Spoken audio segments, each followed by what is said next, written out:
Everyone, my name is Ashley Davis. I am the CEO of Ashco Creations, and I'm here to teach you how to use ChatGPT, MidJourney, and HueForge to make an awesome 3D print.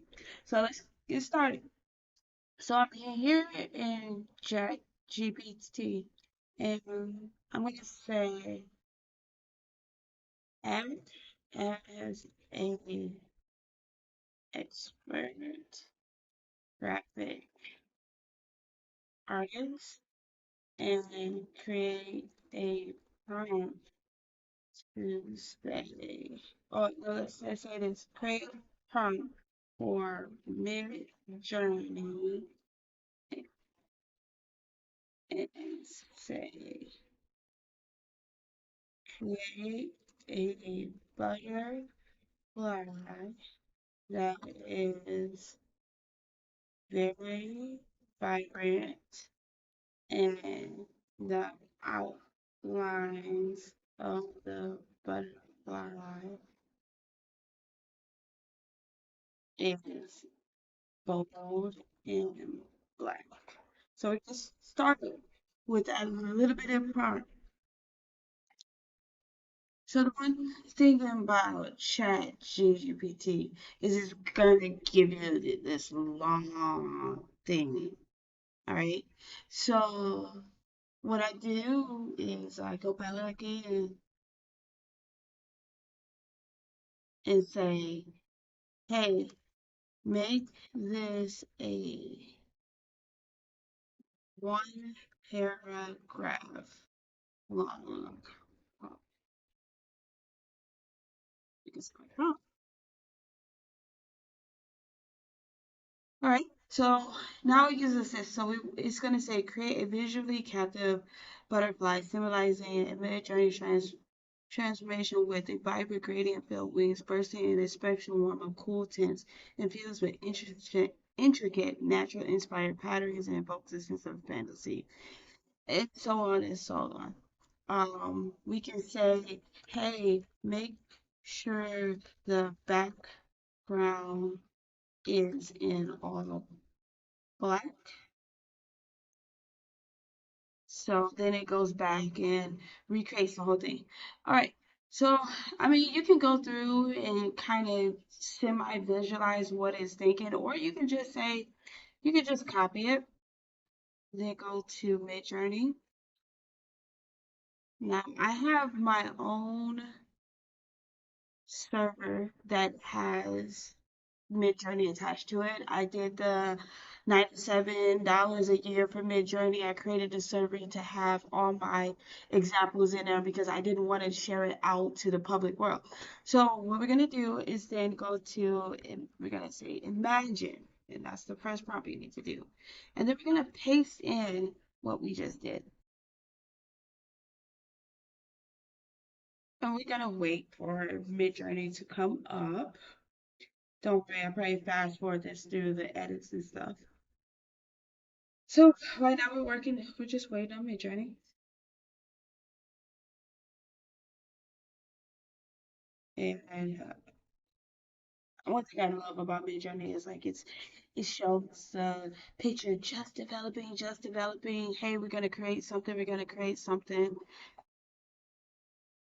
Yeah, it's still working, still working. I do have the fast. I'm not sure why it's not working right now, but oh well. So again, we're still waiting on Midjourney. We're almost done. Right, fast forward this through the edits. All right, awesome, awesome, awesome. So let's open this up and see what we have. I like to open it up in a browser so I can kind of like zoom in on each and every one. So we can zoom in. Don't too much like that one. Don't too much like that one. I think that one's pretty cool, but I'm really, really interested in this one. So then I'm going to go back to Midjourney and I'm saying, hey, create me a vector of, I picked the wrong one. I meant to say the third one. So let's do B3. So it's going to do both of them, and we're just going to sit here and we can cancel this job and just work on that third one that I was supposed to pick on. And then we're gonna wait for MidJourney again. Again, we're training our AI to what we want, and we're just waiting, waiting, waiting for this to show up. Again, I have my own server, only I can see this. Well, you can see it too because I'm recording it, but I have my own server where I have all my MidJourney examples and whatnot. Yeah, we're just waiting for MidJourney. We're at 78%. So it's done in 93.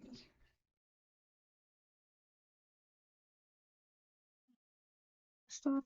Alright, so now it finished. Again, I just click on it. I hit open in browser. And I am really liking it. The difference between most of them is how the bug looks inside, how the little thing inside the butterfly looks. I said butterfly looks. So which one I like the most? I kind of like this one. So we're gonna go back to MidJourney, close it out, and I'm going to pick U4. And it basically what it did is it created a bigger picture of it. What I like to do, and again, there's multiple ways of doing this, all right? So you can go into your actual MidJourney online, get the picture and all this and that. What I do, I just, from here, I just say save image. I go to where I want to save it. I already have a folder for butterflies.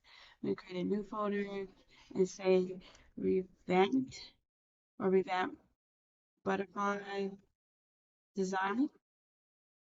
All right. So as this is saving. Now, you can literally take this into HueForge and start working it this way, but I only want that butterfly look. I really only want that butterfly look. So the next thing I personally would do is go into Canva, and I already have one here. I already have it set up. All I did was pick logo and came up with a design. So the next thing you want to do is go to your folder that you save your picture to, the revamp one, and we're gonna just drag this picture right inside. Afterwards, we're going to resize it. I don't really think you have to do this, but this is just something I like to do. This is just a personal thing. And the next thing I'm gonna do is I'm gonna edit the photo. And I'm going to remove the background because again, all I want is the butterfly. I don't want the background. So the best way to do it is to remove the background. We're going to hit share. We're going to download. And we're going to make sure we click this transparent background. And the reason for it is when you take it into HueForge, it's going to realize that there's no background there. And it's just going to only do the butterfly. So then we're going to hit download. All right. So the download is complete.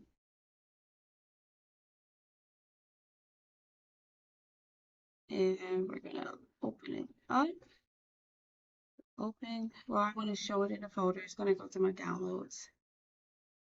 And then there it is, the butterfly. So the next thing to do is to open up HueForge. Now, I do want to let everyone know that I have the $18 version of HueForge, so all I can do is basically play with it. I cannot sell the files or anything. Um, I will put a link in the chat in the description below that shows you the difference between all of the licenses and things. So from there, we're going to take this butterfly, the one with the transparent background, we're just going to drag it into the software.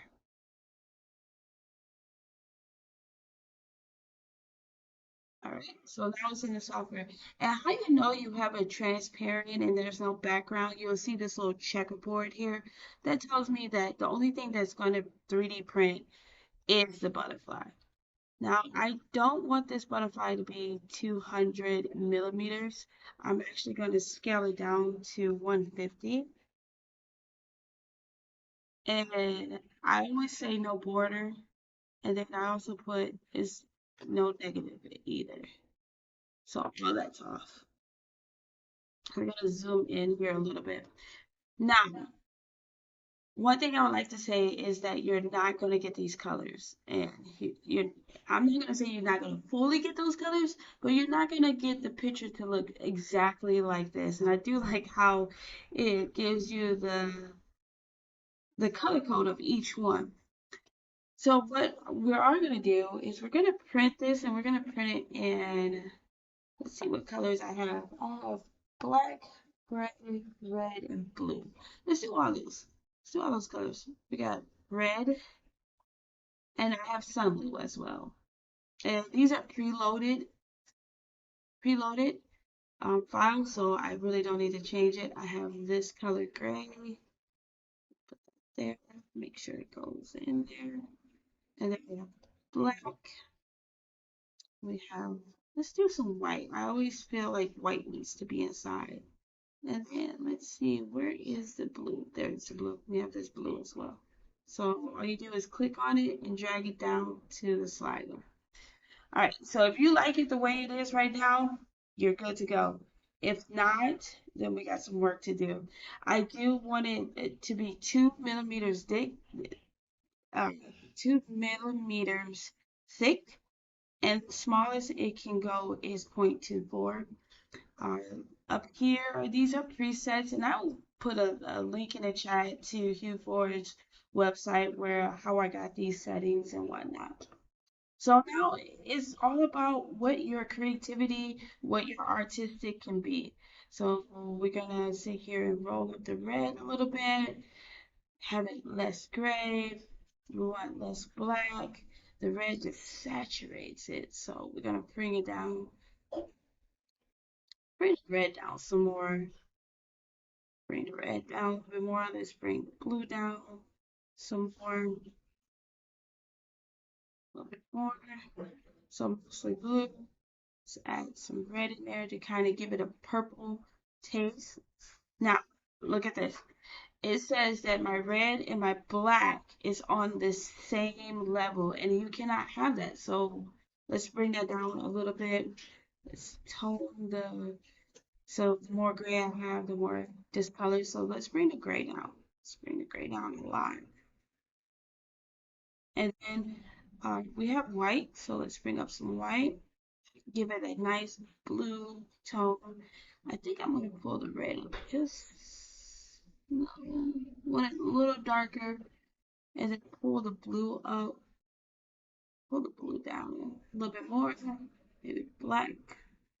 Don't like that either. Take the gray. Don't like what the gray is. Oh wait, hold on. See? So we took the gray away. We're gonna go with gray, see what that does. All right, I'm satisfied with this. Now, yes, I'm satisfied with how the standard looks. Let's go and look at some more brightness, like the enhance. That brings it a little bit brighter. For this particular project, I don't want it that bright. So let's try another one. I love the blend of the white. Oh, look at the white, the blend of the blue and the white. So we're gonna say, okay, this is number one. Then we're gonna dim it. The dim it makes it more black. I don't want to make it more black. Dim 2 makes it even more black. I don't want that. And then this has like a contrast. I don't like it. So I believe we like brightness 2.